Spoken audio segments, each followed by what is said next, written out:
عليكم ورحمة الله وبركاته.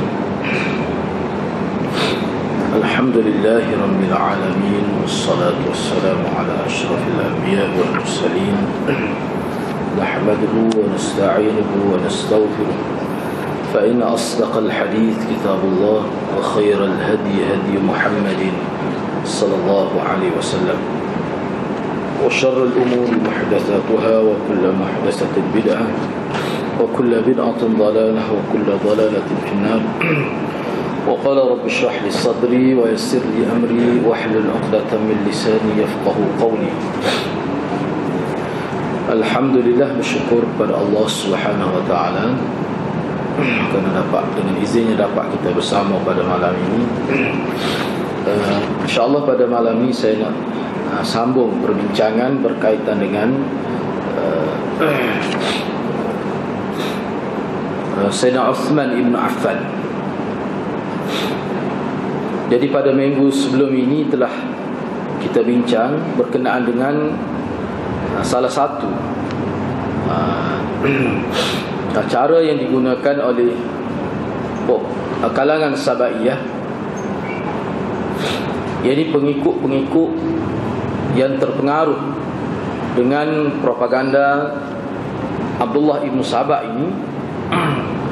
Antara cara untuk menimbulkan kebencian dalam jiwa masyarakat Islam yang berada jauh daripada Madinah pada waktu itu adalah dengan cara memalsukan surat-surat, seolah-olah ada di kalangan sahabat Nabi yang tulis surat kepada masyarakat Islam yang berada di Mesir, di Iraq, yang jauh daripada bumi Madinah, menceritakan keburukan pemerintahan Sayyidina Uthman. Dia guna nama-nama sahabat besar ini. Itu kita telah sebut dah sebelum ini dalam tajuk pemalsuan surat-surat dengan menggunakan nama sahabat-sahabat besar Nabi SAW. Misalnya antara yang banyak dikesan oleh ulama, surat layar lah kita kata, tapi tidak surat layar sebab dia bubuh nama. Dia tiru sign, disebut begitu dalam kitab-kitab. Jadi antara sahabat Nabi yang digunakan nama mereka untuk supaya surat tu jadi laku, bila masyarakat tengok, ni surat daripada Talha, ni orang tokoh-tokoh besar lah, Talha, Zubair, dan sahabat-sahabat lain, Az-Zubair ibn Awam, Talha, kemudian beberapa orang sahabat lain lagi yang mereka gunakan nama itu. Sayyidina Ali sendiri pun dia guna nama Sayyidina Ali. Jadi seolah-olah sahabat-sahabat besar ni tulis surat. Lari tak dengar dah Sayyidina Uthman ni, seolah-olah kita ni sebagai sahabat-sahabat dia yang sama taraf dengan dia ni, nasihat dia tak pakai. Jadi seolah-olah sahabat Nabi menggerakkan masa pada waktu, menggerakkan masyarakat pada waktu itu dengan cara tulis surat dalam bentuk surat kepada ketua-ketua masyarakat di daerah-daerah yang dikenal pasti sebagai daerah yang kira-kiranya boleh termakan lah dengan surat-surat palsu itu. Itu hak kita bincang dah sebelum ini. Jadi kenyataan ni boleh tengok dalam kitab Al-Bidayah wan Nihayah, At-Ta'liqat, dalam kitab Muhibbuddin Al-Khatib lah banyak, sebab Muhibbuddin Al-Khatib ini dia buat kajian khusus tentang sejarah di zaman sahabat ni, khususnya insiden-insiden yang berlaku, konflik-konflik yang berlaku di kalangan sahabat. Jadi dia kaji setiap data-data yang menyebutkan tentang peristiwa ini. Dan analisa data itu menggunakan kaedah analisa hadis, menggunakan ilmu kita kata mustalah hadis. Bagaimana kita cek hadis? Kaedah itulah digunakan untuk menganalisa cerita ini. Sebab tidak ada satu kaedah, suatu metodologi kita kata untuk menganalisa satu-satu cerita. Dia tak boleh lawan dah cara usul hadis. Tak ada. dengan sanaknya, dengan ilmu dirayahnya.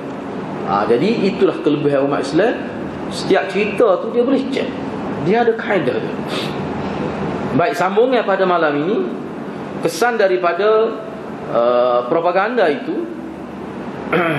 Rakyat dibekalkan dengan maklumat-maklumat palsu, maklumat fitnah. Akhirnya masyarakat Islam yang tidak berapa kenal Sayyidina Uthman itu, yang berada di jauh di kawasan pendalaman, jauh daripada mana, mereka terpengaruh. Seperti yang saya sebut sebelum ini, berdasarkan kenyataan ulama, bahawa yang main peranan ni Abdullah Ibn Sabah, dia ni tokoh, seorang yang sangat hebat mengatur strategi. Seperti yang kita sebut sebelum ni, dia dengan pemakaian dia, dengan ibadat dia buat baik pada masyarakat. Jadi orang tengok dia tahu, orang akan kata dia al-amiru bil ma'ruf wan nahi 'anil munkar. Orang akan kata begitu. Dia bina personality dia bina watak dia dalam masyarakat tu sebagai seorang yang al-amir bil ma'ruf, orang yang suruh buat benda baik, dan orang yang tegah buat benda munkar. Maknanya dia pastikan orang masyarakat boleh terima dulu dia. Ni cara dia. Bila dia tengok masyarakat sudah boleh menerima dia yakin masyarakat akan terpengaruh dengan apa yang dia sebut. Di situlah dia mula memainkan peranan dia dengan cara halus, mana peringkat demi peringkat.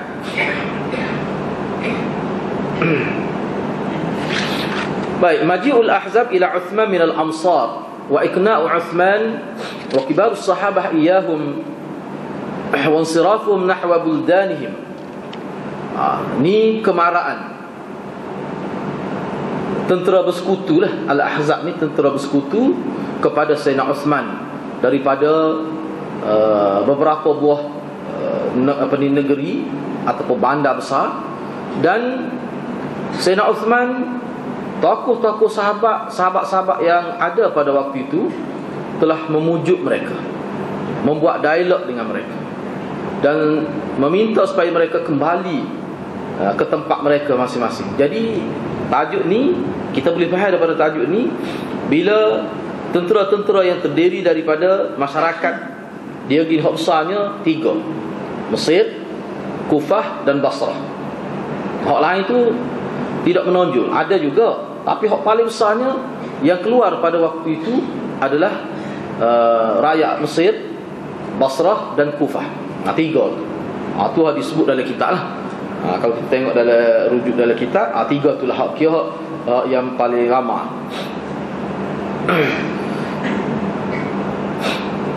Itu tajuk dia. Jadi bermula daripada tajuk ni dalam kitab ni, kalau kita tengok sampai kepada beberapa muka surat, banyak jugalah. Sebelum habis cerita sebelum masuk cerita berkenaan Sayyidina Ali ni, sini panjang cerita. Panjang cerita, kita boleh tengok dengan detail. Nak boleh sampai kepada kisah Sayyidina Ali tu pula tu, sehingga terbunuh Sayyidina Uthman ini. Ini kita dapat agak detail jugalah dalam kitab ni. Sebab kalau tengok dalam kitab dalam kitab-kitab lain lah, memang tidak sedetail ni.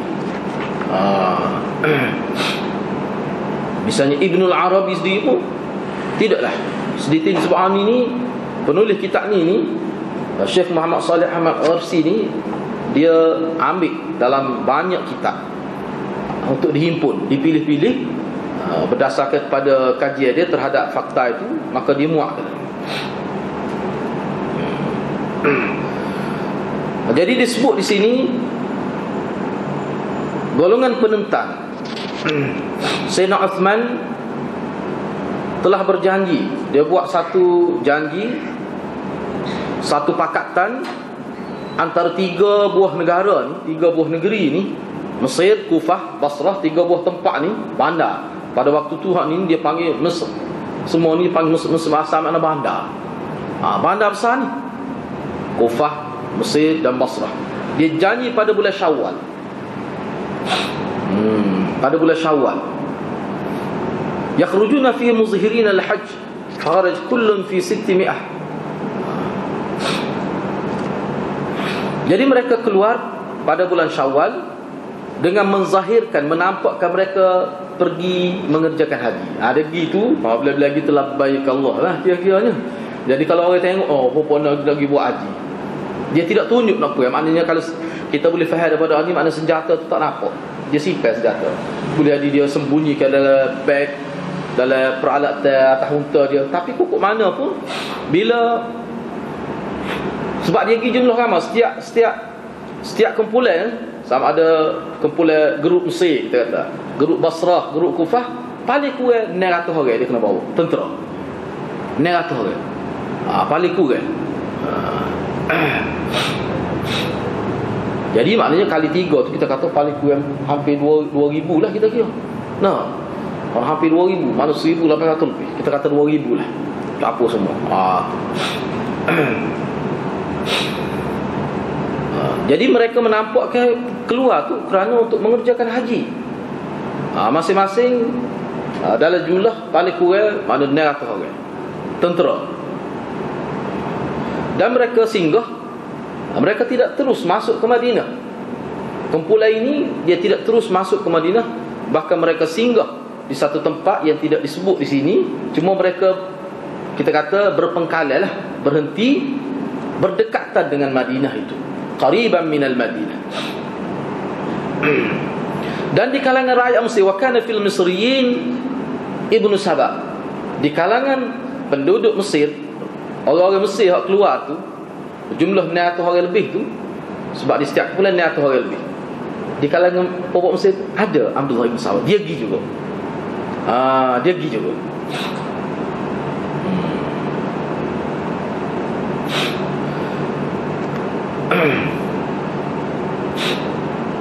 Kehendak mereka terhadap siapa yang sepatutnya menjawab jawatan khalifah itu tidak sama. Selepas Sayyidina Uthman, ini gitu dulu. Lepas tu kita bincang lah. Jadi dalam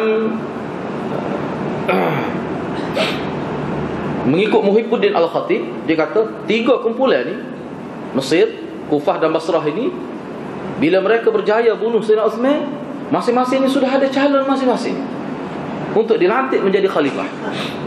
Gitu. Misalnya penduduk Mesir, mereka akan mengangkat Sayyidina Ali sebagai khalifah sekiranya mereka berjaya membunuh Sayyidina Uthman. Atau mereka sebenarnya setengah riwayat, dia tidak bunuh selalu, dia hantar wakil gesa Sayyidina Uthman supaya letak jawatan. Jadi Sayyidina Uthman tahu bahawa tentera mereka ni sudah berada dekat qariban minal Madinah. Jadi dia hantar utusan supaya Sayyidina Uthman meletakkan jawatan sebagai khalifah. Sayyidina Uthman tak silap letak jawatan. Sayyidina Uthman kata, bagaimana saya sebut dah sebelum ni, bagaimana aku nak memecah pakaian yang dipakai atas nama Allah. Dan dia baca hadis Nabi tak boleh letak jawatan. Nabi tak benar Sayyidina Uthman letak sehingga sampai pada titisan darah yang terakhir lah dalam hadis Nabi sebut. Waktu Sayyidina Uthman kata dia tak akan letak jawatan. Tak ada sebab. Jadi penduduk Mesir dia akan lantik Sayyidina Ali. Pokok Kufah pula, kalau Sayyidina Uthman letak jawatan atau Sayyidina Uthman mati, kita akan lantik Az-Zubair ibn al-Awwam. Az-Zubair ibn al-Awwam. Golongan Basrah, penduduk Basrah, orang-orang Basrah pula, mereka akan lantik Talhah bin Ubaidillah. Talhah bin Ubaidillah.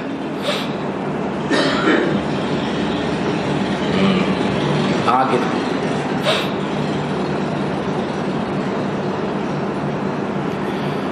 Jadi fajtama'a min ahli kulli Misr wa dhahabu ila man yuridu fa ata ahla Misr aliyan. Itu cerita dia. Maka berhimpunlah semua orang panggil kerajaan Mesir, penduduk Mesir tu. Mereka pergi dalam satu delegasi. Mereka cari orang-orang yang mahu, yang setuju.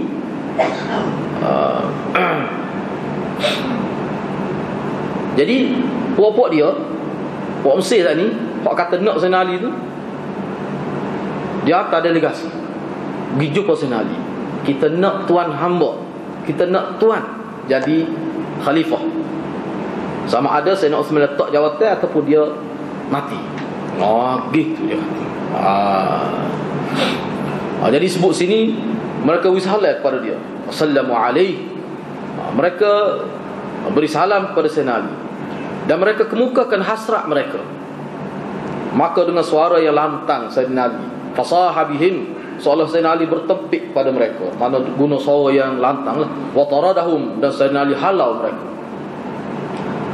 Jadi kelompok Mesir ni, kelompok Mesir ni yang nak mengangkat Sayyidina Ali jadi khalifah ni, pergi jumpa. Dia hantar waf ni satu delegasi sekitar 20 orang gitulah. Kalau waf ni pergi jumpa Sayyidina Ali. Maka Sayyidina Ali marah lah.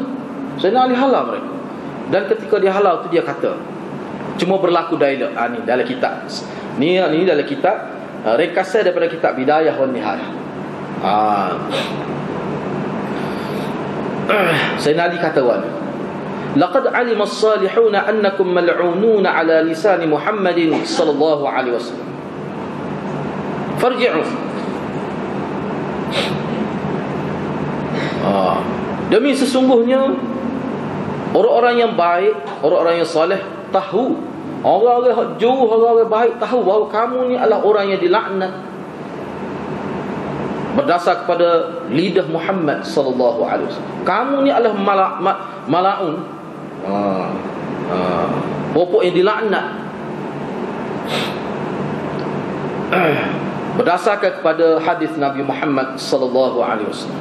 Kembalilah kamu. Mana tidak ada sahabat, tidak ada kawan kamu atas nama Allah di sini. Tak ada orang yang seperti kamu. Sahabat kamu tidak ada di bumi Madinah ni. Itu kata Sayyidina Ali. Pergi, kamu balik ke kampung kamu.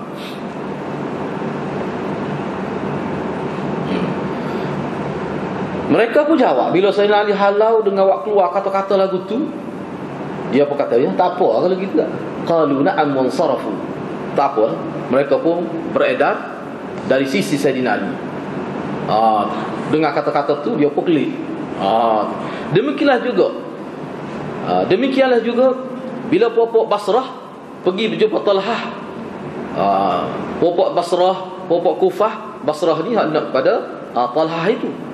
Kufah ni hak nak pada Az-Zubair ibn Awam. Jadi masing-masing hantar satu wakil lah, beberapa orang delegasi pergi bertemu dengan tokoh-tokoh ni, Talhah dan Zubair. Begitu juga mereka beri jawapan yang sama seperti mana yang diberikan oleh Sayyidina Ali radhiyallahu anhu. Ini tersebut dalam kitab ringkasan Al-Bidayah wan Nihayah. Sebenarnya ni kita nak sebut sikit lah. Sebenarnya wujudnya tiga kelompok ni, Kufah, rakyat Mesir, rakyat Kufah, Basrah ini, dan masing-masing seolah-olah menyatakan ada kehendak mereka. Mereka sudah seolah setuju. Misalnya penduduk Mesir nak Sayyidina Ali, penduduk Basrah nak Talhah, penduduk Kufah nak Az-Zubair ibn al-Awwam. Baik, macam mana dia boleh tubik tiga nama? Macam mana dia boleh tubik tiga nama? Sedangkan mereka ni sebenarnya sepakat dah ni nak bunuh Sayyidina Osman. Mana tak boleh tentu kalau Sayyidina Ali seorang. Ketiga-tiga kumpulan tadi, kenapa jadi tubik tiga tu? Siapa punya perancangan itu? Itu ulama kita carinya. Khatib Baghdadi sakit kalau kita guna bahasa kita, sakit pinggir-pinggir cari dia. Baca kitab, nelik tengok. Dia kata cerdik Abdullah bin Sabah ni peranan buat dia ni. Dia tak pergi, tapi dia ada sekali mesti dia tak pergi. Dia je suruh. Dia kata pokok ni kita kalau benda kita akak Sayyidina Ali. Dia gini, Sayyidina Ali ni dia duduk Madinah, keluarga dia ramai, Bani Hashim itu. Ni dia main perasaan masyarakat.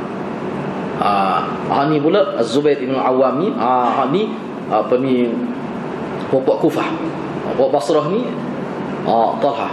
Tujuan ke dia nak memecah belahkan perpaduan umat Islam. Jadi kita kena beringatlah, kadang-kadang ini satu strategi musuh. Bila dia buat lagu tu menyebabkan jadi umat Islam pun jadi berbelah bagi. Kita setuju Sayyidina Ali, kita setuju Talhah, kita setuju Az-Zubair bin Awam. Ni tokoh-tokoh besar lah kau tinggal sama. Cuba tengok politik lah ni, siapa lagu tu. Dia duduk di kapal lain, tiba-tiba dia pula kita setuju kawan ni.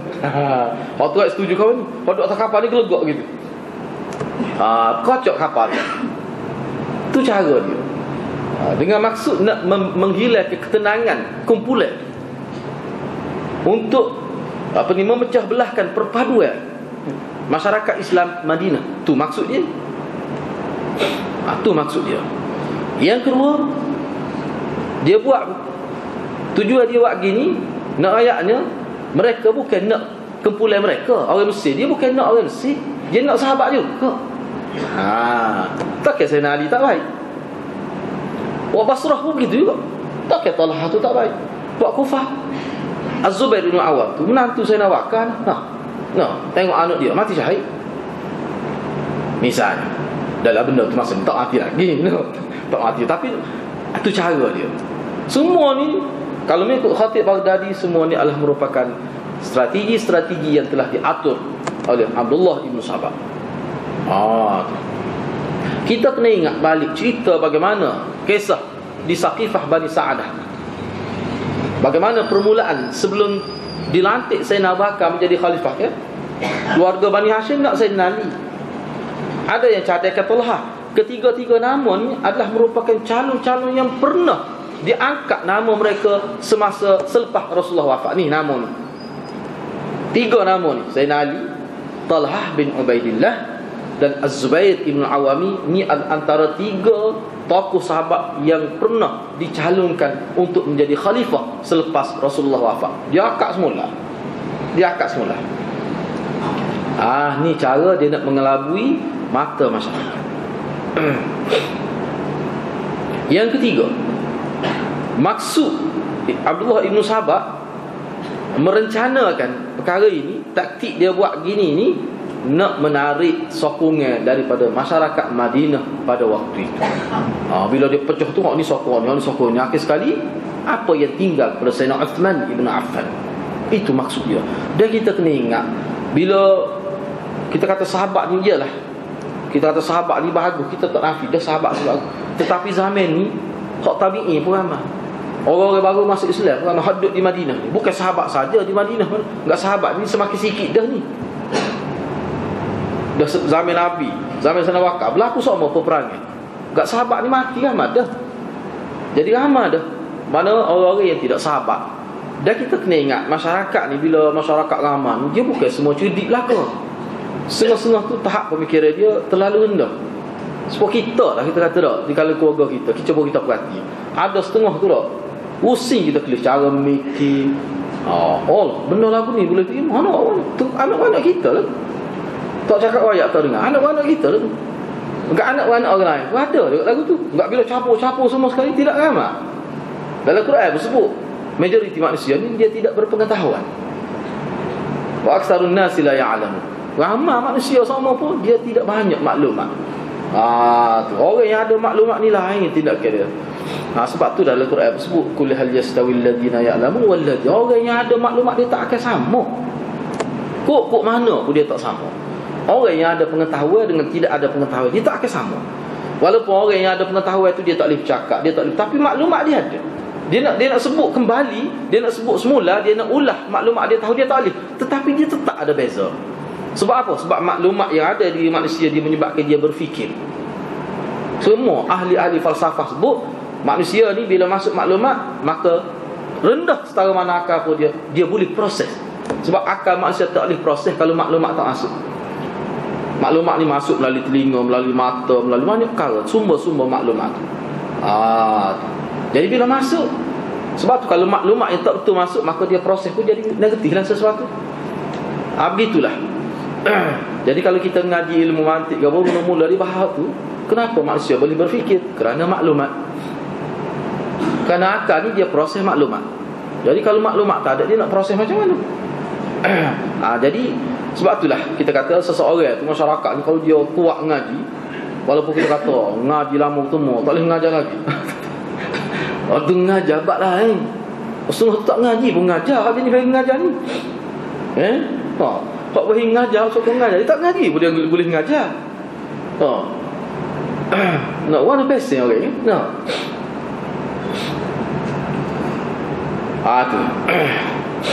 Kata Abu Bakr Ibn al-Arabi, ataupun lebih terkenal dengan Ibn al-Arabi, kitab dia itulah Al-Awasim min al-Qawasim, terkenal, itu paling terkenal, Al-Qawasim min Al-Awasim min al-Qawasim.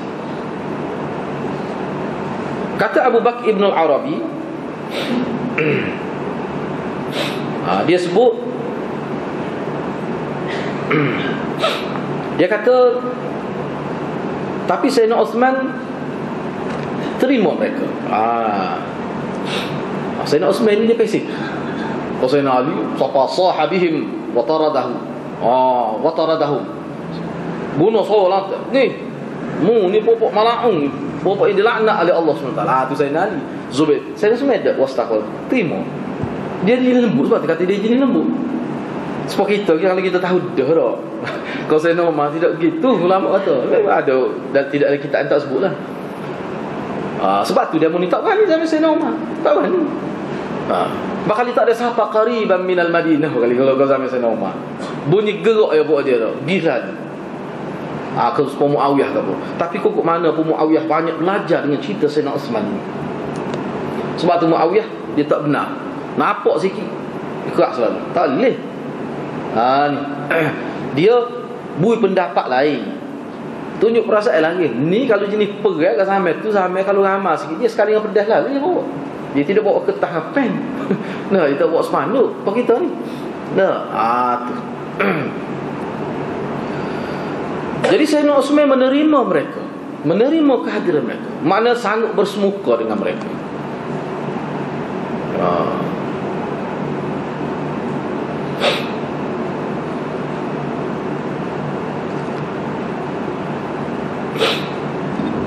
Mereka pun kata kepada Sayyidina Uthman, faqalu lahu, yani li Uthman, ud'u bil mushaf, fada'a bih, faqala iftah at-tasi'ah. Dia kata pada Sayyidina Uthman, buat mari Quran. Mari Quran, minta Quran. Sayyidina Uthman wih dia pun kata buka. Mana surah dia ke? Ayat ke-9, surah Yunus, buka.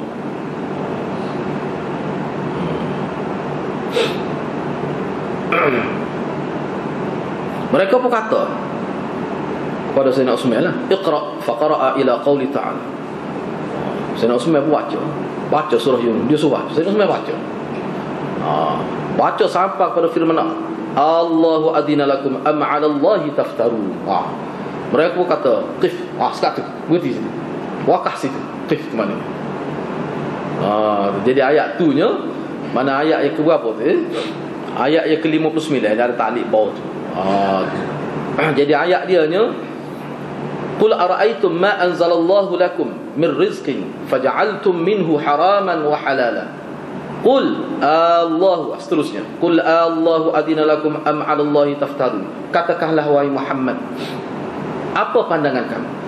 Qul, Allah perintahkan Nabi tanya. Puak Yahudi ni lah. Apa pandangan kamu? Ma anzalallahu lakum min rizq, berkenaan dengan rezeki yang Allah telah turunkan kepada kamu. Bagaimana kamu boleh jadikan rezeki itu yang ni haram, yang ni halal? Apakah kul Allahu, apakah Allah telah mengizinkan untuk penentuan hukum halal haram? Am 'ala Allahi taftarun, ataupun kamu secara dusta mengatakan ini halal karenanya Allah yang halalkan, ini haram karenanya Allah yang, tapi itu sebenarnya pendustaan dari pihak kamu, bukan dari pihak Allah. Ayat tu lah. Jadi dia pakai ayat ni untuk Sayyidina Uthman. Dia guna ayat ni untuk Sayyidina Uthman. Jadi seolah-olah Sayyidina Uthman ni, apa Sayyidina Uthman buat, cuba-cuba kena perhati ni, hak ni penting. Bila dia main, apa dia guna ayat tu, kita kena tahu tu apa yang dia guna ayat ni. Sebab ayat ni merujuk pada manusia yang berdusta atas nama agama. Ayat ni Allah tak kata gini, Allah tak suruh gini. Pembuat Yahudi dia menghalak atau mengharamkan atas rasa perasaan dia. Lepas tu dia kata ini Allah, ini agama. Ini agama. Dia tak kata Allah ini agama. Ini agama kita buat gini. Padahal tak ada dalam hadis. Padahal tak ada dalam kenyataan daripada Nabi, tak ada daripada Quran pun tak ada. Kamu sendiri buat kan? Gitu. Maknanya daripada ayat ni ulama kata dalam kepala puak-puak ni pemberontak ni sudah banyak benar masuk tentang keburukan Sayyidina Osman, fitnah terasa. Sehingga dia boleh baca ayat ni pada Sayyidina Osman. Padahal Sayyidina Osman ni kan, kalau mengikut Ibnu Umar kan, tak ada lah orang yang paling ikut sunnah Nabi. Aku tengok daripada mula-mula hari pertama dia nak jadi khalifah sampai hari dia kena bunuh, aku tengok dengan mata kepala aku sendiri. Sebab Ibnu Umar duduk di Madinah. Sayyidina Osman lah seorang yang betul-betul ikut cara Nabi sallallahu alaihi wasallam. Tapi kenapa pemberontak ni pergi baca ayat ni? Seolah Sayyidina Osman ni orang yang berdusta atas nama agama, mengeluarkan arahan dengan alasan ini ada dalil daripada Quran, ini ada dalil. Seolah gitu Sayyidina Osman. Daripada sinilah ulama kata maklum dia ni memang cukup banyak dapat maklumat salah tentang Sayyidina Osman. Siapa dia yang main peranan menyebarkan fitnah itu? Bapak Sabaiyah lah. Bapak Sabaiyah.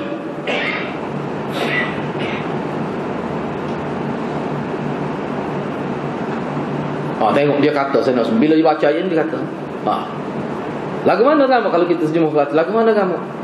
Hak muduk kumpul-kumpul kekayaan tu siapa banyak bertemu kebun-kebun estate mana dia faham. Tu. Pada ragu banyak bertemu sebab orang banyak pada ragu, ada kita kata luah kawasan pada ragu, maknanya binatang banyaklah. Hak tu Tuhan izin kau. Kamu dusta atas nama Tuhan. Sayyidina Osman kata, pergi tengok sendiri. Pergi tengok sendiri.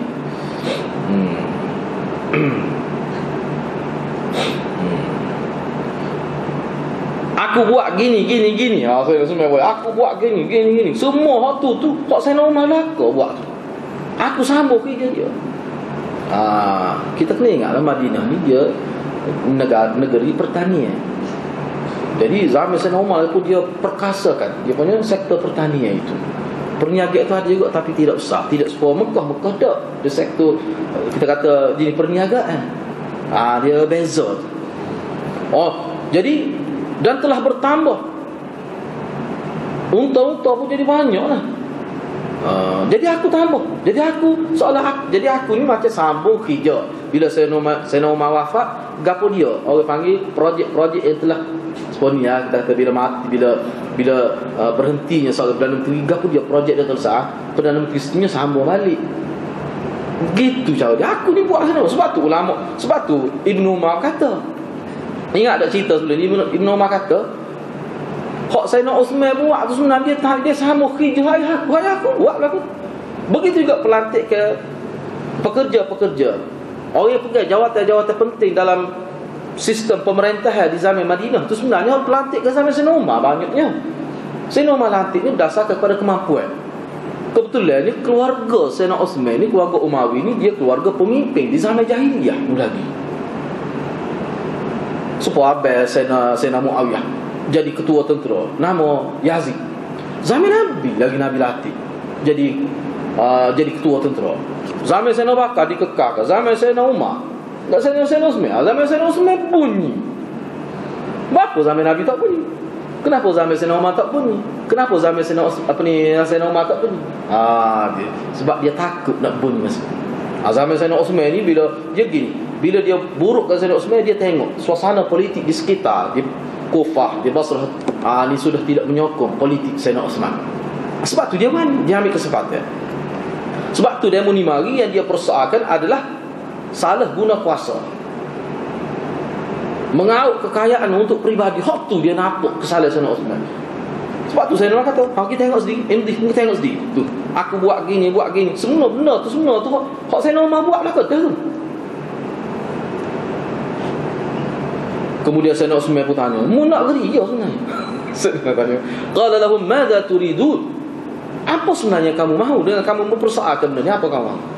Sayyidina Osman dia tahu dah. Kita yakin dia pemimpin ya. Nak kerja sebenarnya soal benda lagi ni. Tu. Jadi faja'alu yatatabba'unahu hakadha.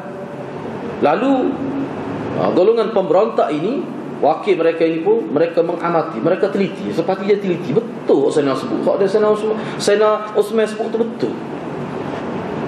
Wa huwa zahirun alaih, dan benda tu nyata. Jawapan yang diberi oleh Sayyidina Osman itu memang lepas lah. Sayyidina Osman ni tidak korupsi. Dia ni orang amanah, bukan khianat dalam pengurusan. Jelas tu. Bila Sayyidina Osman nampak dia nampak orang panggil gerah, turun dia nampak moyok tu, alah homo lah kata-kata nampak. Sayyidina Osman munak ke dia benarnya. Nak ke dia aja. Fa akhadhu mitsaqahu. Lalu selepas tu dia pun buat janji Sayyidina Osman lah, gini. Selepas tu tak jadi. Hak dia nak marah ni tu tak jadi. Bila dia tengok, rupanya hak dia dengar daripada jauh, dengar hak dia mari tengok sendiri, rupanya lain. Sayyidina Osman ni tidak. Bahkan dalam satu riwayat, bila dia tengok muka Sayyidina Osman, dia kejut dah. Ni puak ni sebenarnya. Puak ni tak pernah tengok muka Sayyidina Osman. Engkau wasak tak ada lagi masa tu. No. Engkau bukan zaman internet. Sekolah ni tak apa. So kemimpi anak hak baru anak tutubik dah dalam bahasa. No. Zaman tu tak ada. Orang duduk jauh tak kenal. Ingat mudah sebab kita nak pergi Mekah sekali, nak pergi sini, nak pergi Bangkok kau misalnya nak pergi luar negara setengah orang payah dah sebab kos berapa enggak ada money ni tak pergi sebabnya mengikut ulama, kajian ulama. Golongan yang paling ramai penentang Sayyidina Osman ni adalah golongan rakyat yang berpendidikan, tak ada pendidikan. Tu sebenarnya hak mari. Sebab tu ulama bagi dua secara kasar. Golongan ketua-ketua, termasuk Tok Ngulu, termasuk Otua, termasuk dini gitulah. Lepas tu hak majoriti hak ramai ni adalah orang kampung. Yang dia taat kepada pemimpin masyarakat tempat dia. Hak ni baru. Dia jumlah yang ramai. Dia buat ni dia tak kenal. Kalau pemimpin boleh dia kenal. Dah Sayyidina Osman, dia mungkin dia pernah mari ke Madinah, pernah dia buat haji. Orang jauh dia tak pernah. Sebab tu bila dia mari dalam satu riwayat, dia pergi tengok Sayyidina Osman, dia terkejut. Sebab muka Sayyidina Osman tu ada cahaya lah, muka ahli syurga. Kelih tu siapa ada pun dia tunduk beberapa laka. Kejut. Dia mari perasaan seolah kalau kita jauh molek apa dah. Pakai jahat muka tu. Sekala jahat dia lah. Sekala keni tak boleh pakai mana tu. Sekala keni tahu dia tu. Tak juga dia pakai tu, tengok keni tahu anak tu. Perah kau baju habis ni. Tak boleh pakai mana tu. Siapa undur ke belakang? Sebab tu akhir dia timur. Dan mereka mensyaratkan kepada Sayyidina Osman beberapa syarat. Ada setengah kata 9 syarat, ada setengah kata 5 syarat. Sayyidina Osman terima belakang.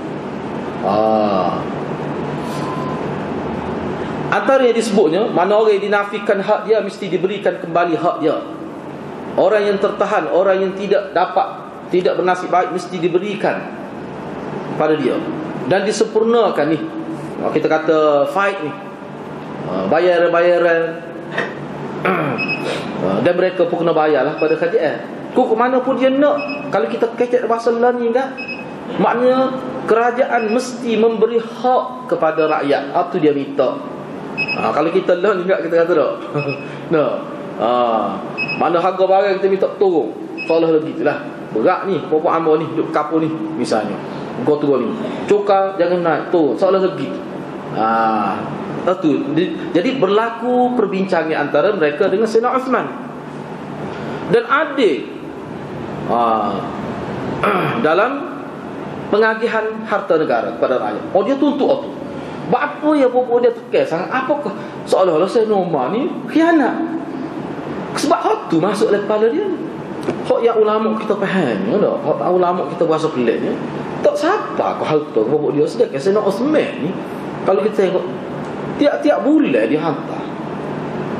Sebab zaman Sayyidina Osman ni dari segi kekayaan kemuncak. Zaman Sayyidina Abu Bakar, zaman Nabi kita tak payah sebutlah. Susah zaman Nabi kerajaan Madinah ni.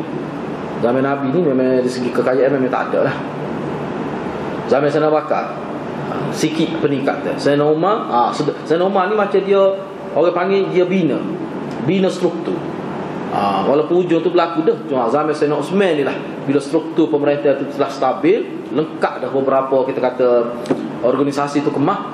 Itu proses pelaksanaan di zaman Sayyidina Osman. Dan situlah nampak kekayaan luar biasa. Jadi boleh ni orang-orang ni macam mana boleh tak sapak dia sehingga seolah apa yang dia minta tu seolah-olah Sayyidina Osman ni tidak gitu. Misalnya kena bui pada orang susah ni, kena bui piti. Bui nak bulan. Jangan bui setahun, bui nak bulan. No, seolah-olah gitu berkali dia. Jadi bagi dalam pemikiran dia ni taat, jahat sebenarnya. Dalam pemikiran dia. Lepas tu kalau bagi pun kena bagi dia sama. Dan adalah dia wa yusta'malu dzul amanah wal quwwah. Dan nak latih ketua-ketua, nak latih orang-orang pegawai jawatan, mestilah orang yang amanah dan ada kemampuan. Tengok. Maknanya bagi dia Sayyidina Osman tidak amanah. Tak apa kita boleh, tapi kena amanah lepas ni. Lepas ni kena latih ketua, biar orang tu biar ada nilai integriti tu biar tinggi. Ada nilai. Dia kata gitu. Maka mereka pun tulis perjanjian itu dalam satu surat. Awak klik surat tu nak tunjuk kepada masyarakat di kampung dia. Sayyidina Osman setujulah tu. Betapa budimannya, betapa tingginya hemah Sayyidina Osman, dia terima. Walaupun itu tuduhan tak benar lah kau. Sepatutnya kalau ada hak tak dapat tu mengadu lah. Engkau ramah kerajaan. Kadang-kadang boleh tercicir tu nama-nama tu tak.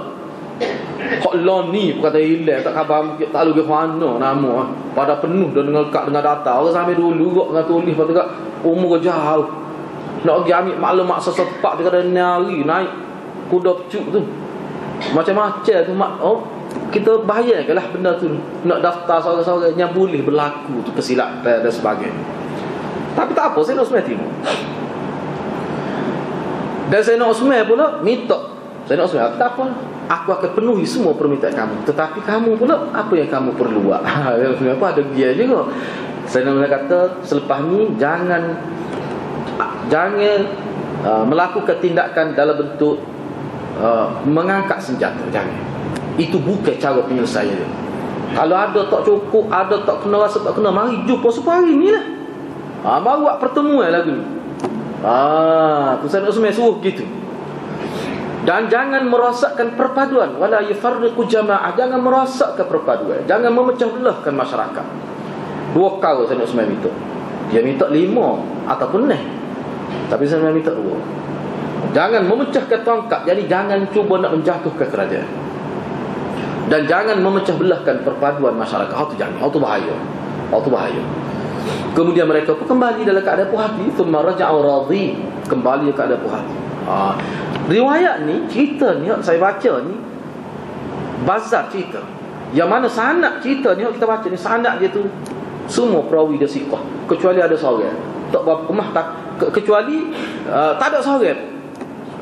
Ataupun ulama kata kecuali seorang, tapi dia tu jujur, cuma dia ingat dia kuat sikit. Ada seorang perawi.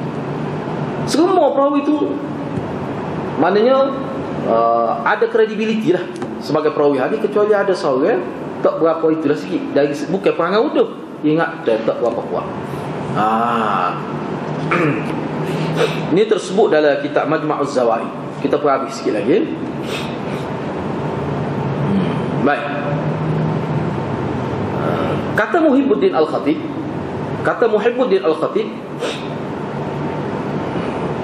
pendesak daripada Mesir. Dia guna istilah gitu. Pendesak. Pendesak. Istilah pendesak di dulu pun guna dah. Golongan pendesak dari kalangan Mesir. Ni rakyat Mesir hak tu desak Sayyidina Osman letak jabatan tu.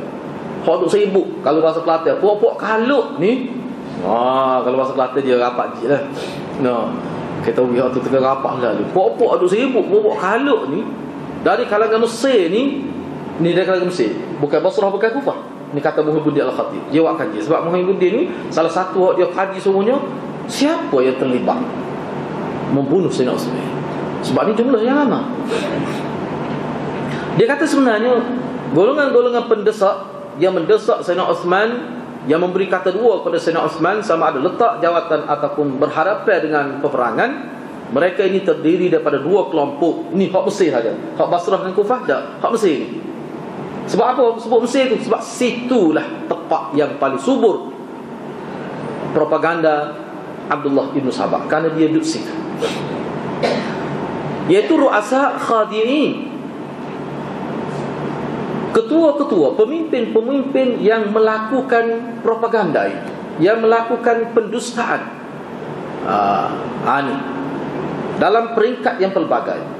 Ni golongan pemimpin. Kalau kita sebut ni ada jenis hak tu ngulu, tu ini apa ada. Nah, apa dia? Pemimpin masyarakat, ada wakil rakyat, ada berlaku duduk situ. Ni Maknanya kita kata hierarki ketua di Mesir tu siapa dia? Sebab kita kata Ngulu, perekat kapal ni. Nah, naik sikit tu Gawon. Nah, lepas tu di apa ni ada. Tetapi tak ramah. Pok dia ni tak ramah ni. Hak kelas kedua ni ramah, iaitu orang-orang yang diperintah dan orang-orang yang ditipu. Ni hak ramah. Orang-orang yang mana orang yang disuruh, mana pengikut-pengikut. Hak ni hak ramah. Wa humul kathrah allati bathat fihim di'ayatun mu'arradah hatta zannat anna hunaka. Jadi puak-puak ramah ni ialah orang yang mana ditanam maklumat diayah yang menyebabkan mereka jadi benci, sebenci-bencinya kepada Sayyidina Uthman, sehingga mereka sangka di sana tu mana dalam kawasan jajahan Madinah pada waktu ada orang-orang yang dinafikan hak, ada orang-orang yang dizalimi, ada orang-orang yang dihalang daripada mendapat apa yang sepatutnya mereka dapat, telah dirampas hak mereka dan sebagainya. Tu hak ditanam oleh Abdullah ibn Sabah. Dia tanam mana tu? Mesir. Jadi buat Mesir kata tak boleh ni buat nyanyi kat ayat lagu ni. No. Khabar-khabar bila mari jumpa tak ada molek-molek.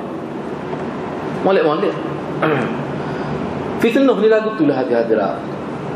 Siapa habis saya cerita mula-mula. No. Ada dulu. Cerita tu habis saya cerita. No, ayat ni fitnah, pengaruh fitnah. Padahal zaman tu zaman mudah dah maklum. Kan ada kau mari daripada luar mari bawa beras mari Kelantan. Dia ingat Kelantan ni lapar. Tak ada beras. Rumah mari tengok sini murah lagi. Murah. No buat mana? Benda tu laku. Siapa habis saya kata jahat suruh dia kata penyebar fitnah. Ini pengaruh propaganda. Saya nak sebut ni, ini pengaruh propaganda. Kita bukan bercakap masalah politik, tapi pengaruh propaganda. Kita nampak bahaya. Kita ni yang kita memang dia ni dekat zaman tu. No, dalam keadaan satu kali kita kena faham antara sebab suburnya Sabaiyah di Mesir ini, sebab dia cuba meleraikan, menjarakkan Mesir ni dengan kerajaan Islam. Sebab kita kata gubernur-gubernur, pemimpin-pemimpin yang dihantar oleh kerajaan Madinah, dia bunuh, dia halau, lari tengah malam ada disebut dalam kitab. Takut berbobot dia ni. Bobot dia ni, bobot Mesir ni. Misalnya kalau cerita Hajjaj, saya baca dalam buku orang buat PhD tu, bahas tentang cerita Hajjaj ni. Hajjaj ni sebab apa ketika dia dihantar di zaman Yazid untuk menjadi gubernur di Mesir, kenapa dia bawa pedai tanpa sarung? Setengah kata dia heret pedai dia tanah. Pedai, hanya pedai dia heret. Lalu cerita, kita duduk sekolah menengah dulu, tengok Hajjaj zalim, bawa pedai, mula mari mereka ceramah guna pedai lalu. Apa yang gitu? Kita kena ingat, dia bawa masa dia bawa gitu, potomik dia luka, kaki dia luka, dia pekor kau bobok Syiah Mesir. Masa tu mana masyarakat Mesir ni teruk nak pengaruh Sabaiyah. Kita kena tahu. Kepala dia duduk sini. Hak kita kata Kufah tu sendiri suku pun tak lepas tu. Perkembangannya dia berubah. Baik. Ni pernyataan kita berhabis sikit. Jadi orang-orang miskin, orang-orang yang susah, di samping dia disogok dengan maklumat tertentu, dia juga disogok dengan kemendaan. Dia bukan maklumat saja, tak kenyal tu. Kita kata tak seolah lagi ni lah tak? Dia beri maklumat tertentu, dia beri gula sekilo. Ni dia sebut tu kan? Dia bukan suat maklumat saja, tidak. Ni dia sebut tu kan? Sebab tu orang cuba bayarkan masyarakat Mesir susah dah. Gotu ni tak ada. Terima maklumat daripada Tok Ngulu dia, daripada pemimpin masyarakat dia. Gak demo ni boleh beri benda. Sebab tu ulama kita kata Abdullah ibn Sabah ni mana dia boleh pitih tu? Ada orang taja tu. Sebab tu ulama kata ni Yahudi taja ni. Yahudi lah taja ni.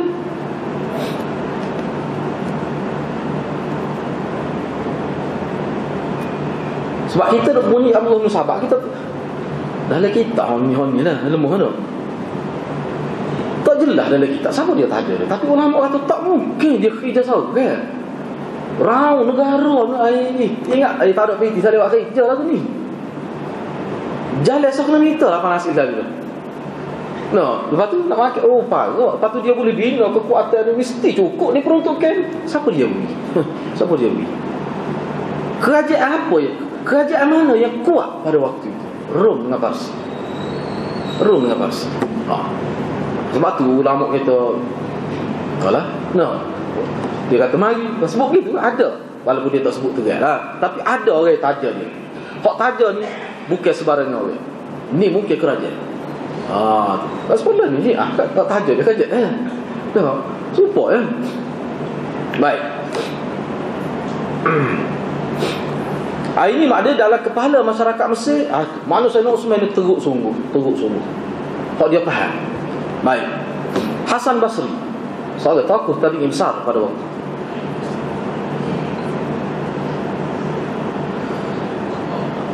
Ni apa ni dalam Ibn al-Arabi sebut. Dia kata waqad ra'aitu syahadat al-Hasan al-Basri wa Ibn Sirin أصدق الشاهدين في العراق عن وفرة الأعطيات والأرزاق وأنواع الخيرات.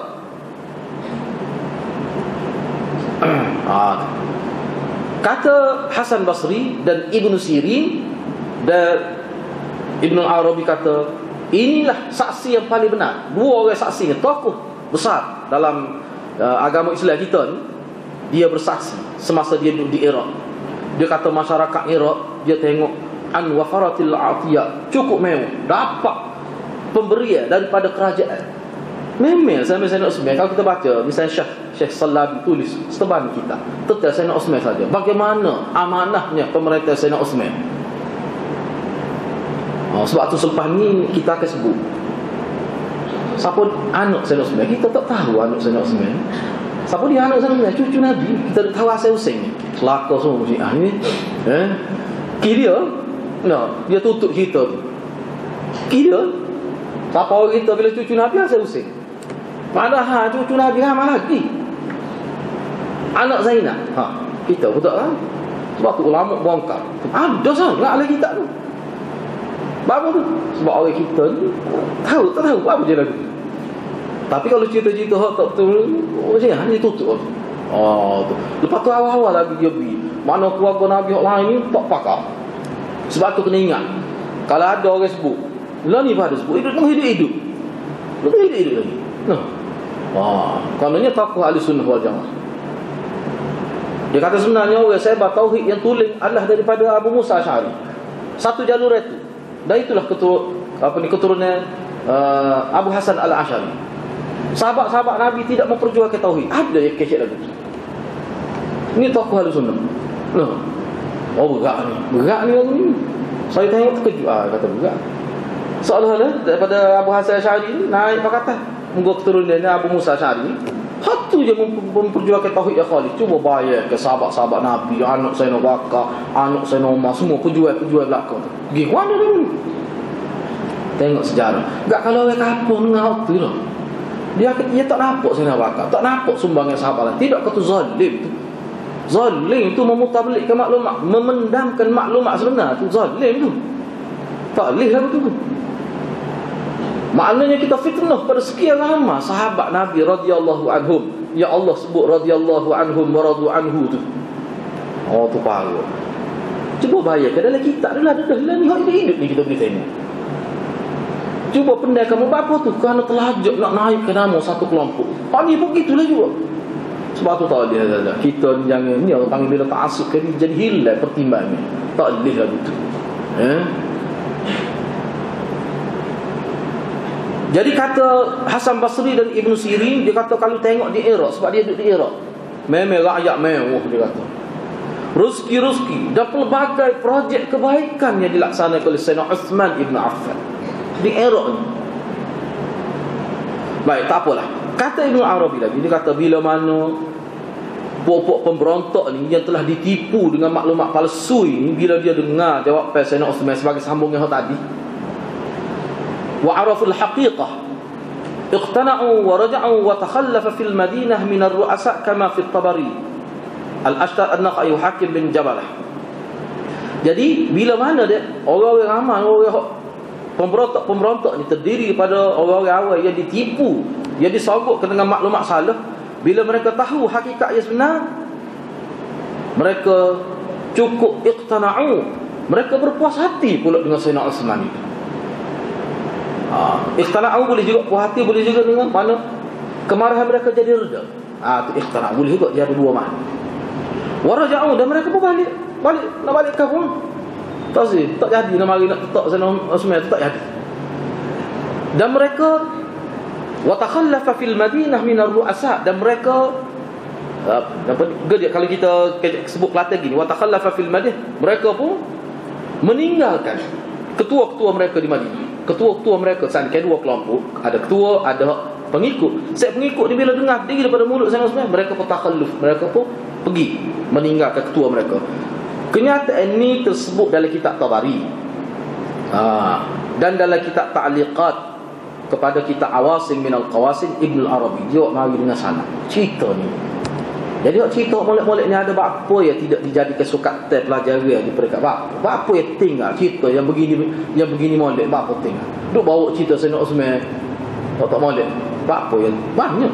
Cuba cerita Sayyidina Muawiyah, Yazid, banyak betul molek, apa yang tidak sebut dalam kitab untuk hidayah sebagai sukat apa tak ada. Kenapa jadi lagu tu? Waktu yang kita puasa kesamna tu. Sebab tu hadirat benda-benda lagu ni dia ada kesan menyebabkan kita jadi tak nampak kehebatan para sahabat generasi tabi'in. Sedangkan Nabi sebut 3 kurun tu, kurun keemasan. Khairul quruni qarni, thumma alladhina yalunahum, thumma alladhina yalunahum. Sebaik-baik kurun aku, kemudian kurun selepas aku, kemudian kurun yang mengurungi kurun tu. 3 kurun. Situlah lahir ulama yang hebat-hebat. Tiba-tiba ceritanya dah demo tu lah paling teruk sekali. Zaman kita pun tak ada seteruk tu masyarakat Islam. Ni ada. Sebab itulah ulama-ulama maknanya sampai setengah-setengah tu mengabdikan diri tu untuk buat kajian, tak sih buat beneran. Tak apa tu, kesian. Ni pejuang dalam bidang akademik, walaupun tak pergi perang dah ni, tapi pokok mana hidup dengan cari maklumat. Kita kena ingat zaman dulu nak boleh maklumat lagu ni bukan sebab kita duduk di rumah balik dalam maktabah cari dah, kena tobik pergi rata cari maklumat. Patut boleh maklumat tapi pula betul dia mau dengar daripada siapa dia. Cuba bayangkan. Sebab dia ada kitab khusus pula bagaimana peroleh maklumat di zaman ni. Nak dapat maklumat tu lagu mana? Sebab kita duduk rumah paling ketuk zaman dulu. Tapi zaman dulu duduk rumah jahil okey. Tu baik duduk rumah tak tobik nak tahu. Zaman dulu dia kena tobik maklumat cari orang ni. Boleh maklumat tengok pula betul ke tak. Lepas tu duduk dalam kepala lah ke dah maklumat tengok guna ilmu dirayah ilmu, gunalah ke ilmu nak tapih tu. Bukan senang ulama kita dulu. Baik. Tajuk sebenarnya insya-Allah kita akan bincang selepas ni, kembalinya pokok pemberontak ini. Dia kembali nak balik lah Basrah, balik ke Basrah, Kufah balik Kufah. Cuma sampai tengah jalan tu berlaku satu benda yang cukup dahsyat lah pula. InsyaAllah kita akan bincang semula. Ni main Ibn Sahabat ni bisa tu kata-kata tu. Kita akan tengok. Kalau tajuk selepas ni kita nampak puak ni potai balik mari bunuh saya sebenarnya. Apa jadi kita pada klik dah. Ulama kata beberapa marhalah dah pergi. Maknanya dia pergi luar daripada Madinah dengan berjalan kaki tu sampai boleh jamak qasar dah. Jauhnya pergi, potai balik pula apa. Ni lah hadirat pengaruh maklumat. Pengaruh orang cerdik ni lagu ni. InsyaAllah kita sambung semula lah. Setakat itulah wabillahi taufiq hidayah. Assalamualaikum warahmatullahi wabarakatuh.